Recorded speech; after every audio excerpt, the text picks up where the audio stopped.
মিন সাইয়্যিল আসকাম। এই দোয়ার অর্থ হচ্ছে যে আল্লাহুম্মা ইন্নী আউযু বিকা মিনাল বারাস, হে রব্বুল আলামিন তুমি আমাদেরকে বারাস বিমারি থেকে বাঁচাও। বারাস বিমারি বলা হয় ফুলের বিমারিকে। তো আল্লাহ রাসূল বলছেন যে আল্লাহ তুমি আমাদেরকে ফুলের বিমারি হতে নাজাত দাও, পরিত্রাণ দাও। আল্লাহুম্মা ইন্নী আউযু বিকা মিনাল বারাসি ওয়াল জুনুনি, এবং আমাদেরকে পাগলপান থেকে, জুনুন বলা হয় পাগলপান, আমাদেরকে পাগলপান থেকে, পাগলামি থেকে আমাদেরকে আল্লাহ আশ্রয় দান করো, আমাদেরকে বাঁচাও। ওয়াল জুজাম, জুজাম বলা হয় যে কুড়া, কারো হয়তো হাত মরে গেছে, পা মরে গেছে, কুড়া হয়ে গেছে, এই কুড়া বিমারি থেকে আল্লাহর কাছে আমরা আশ্রয় চাই। আমিন সাইয়্যিল আসকাম, এবং পৃথিবীতে এমন কোনো বড় বড় বেমারি রয়েছে যেসব বেমারিতে মানুষ বর্তমানে, যেসব বেমারিকে মানুষ ভোগ করছে, আল্লাহ তুমি আমাদেরকে ওই সকল বেমারি থেকে আমাদেরকে নাজাত দাও।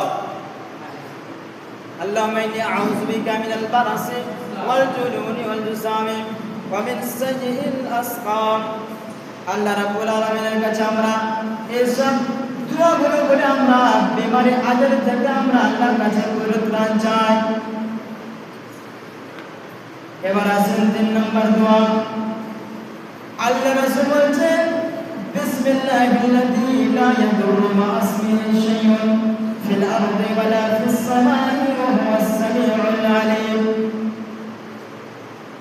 এই দোয়াটির মানে হচ্ছে যে কোনো মানুষ যদি এই দোয়াটি একবার পাঠ করে, সকালে পাঠ করলো, তাহলে সকালে কেউ যদি এই দোয়াটি বলে সন্ধ্যা পর্যন্ত কেউ তার কোনো ক্ষতি করতে পারবে না।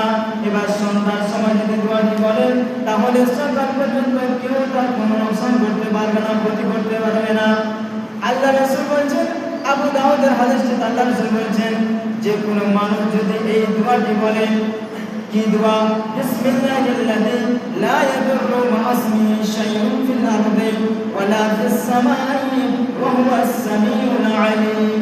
এই দোয়াটি কেউ যদি মুখে একবার পাঠ করে নেয় তাহলে আল্লাহ রাব্বুল আলামিন ওই বান্দাকে, ওই মানুষটাকে দুনিয়ার যে কোনো বেমারি থেকে, যে কোনো ফিতনা থেকে, যে কোনো মুসিবত থেকে তাকে উদ্ধার করে দেবে।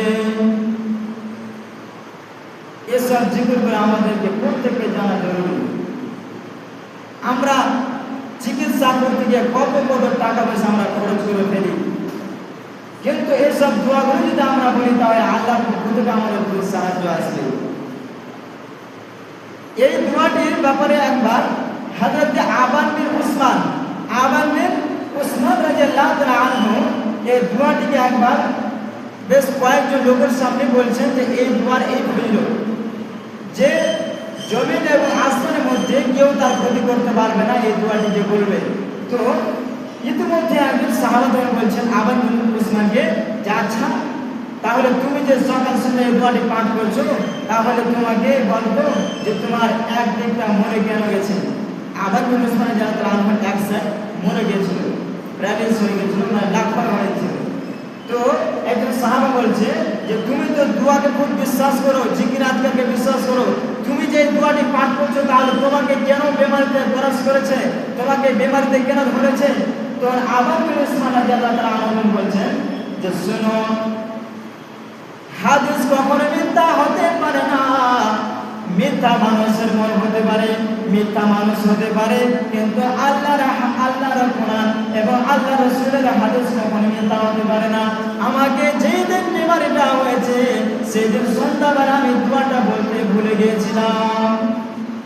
আবান বিন উসমান কি বলছে যে যেদিন আমার শরীরটা মরে গিয়েছিল, প্যারালাইসিস হয়ে গিয়েছিল, সেদিন আমি দোয়াটা বলতে ভুলে গিয়েছিলাম। দেখেন, তাহলে দোয়াটা বলতে ভুলেছেন ওই বলে তাকে এই বেমারি হতে বলেছে।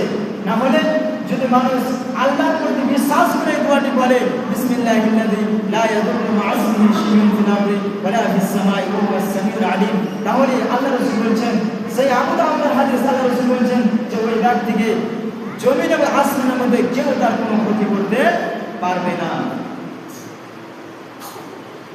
হাদিস কখনো মিথ্যা হতে পারে না। আবান বিন উসমান বলে দিলেন যে আমি সেদিন আমি দোয়াটা পাঠ করিনি সন্ধ্যায়, যার কারণে রাতটা আমাকে বিমারি করে দিয়েছে। এবার আসেন হযরত ইউনূস রাদিয়াল্লাহু হযরত ইউনূস আলাইহিস সালাম যখন মাছের পেটে ছিলেন, মাছের পেটে অন্ধকার, একদম মাছের পেটে রয়েছে আর সমুদ্রের ভিতরে রাতের অন্ধকার, যাই হোক চতুর্থ